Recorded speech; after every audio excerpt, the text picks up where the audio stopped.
Hi guys, I'm Dr. Nishant, Moksham Ayurveda Calicut. What are the symptoms of a herniated disc?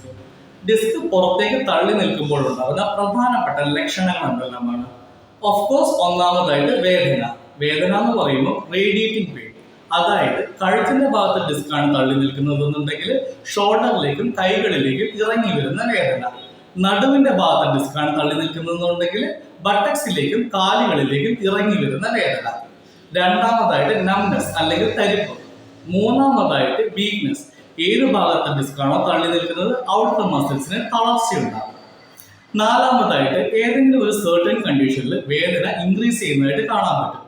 അതായത് കുനിയുമ്പോഴോ നിവരുമ്പോഴോ തിരിയുമ്പോഴോ ചുമയ്ക്കുമ്പോഴോ തുമ്മുമ്പോഴോ ഒരുപാട് സമയം ഇരിക്കുമ്പോഴോ നിൽക്കുമ്പോഴോ എല്ലാം വേദന കൂടി വരുന്നതായിട്ട് കാണാൻ പറ്റും. ചില വ്യക്തികൾക്ക് ആ ഒരു എഫക്റ്റഡ് ഏരിയയിൽ റിഫ്ലക്സ് ആക്ഷൻ നഷ്ടപ്പെടുന്നതായിട്ടും കാണാറുണ്ട്. സോ ഇതെല്ലാമാണ് പ്രധാനപ്പെട്ട ഡിസ്ക് ഹെർണിയേഷന്റെ ലക്ഷണങ്ങൾ. If you like me and my content, please like and subscribe. Thank you.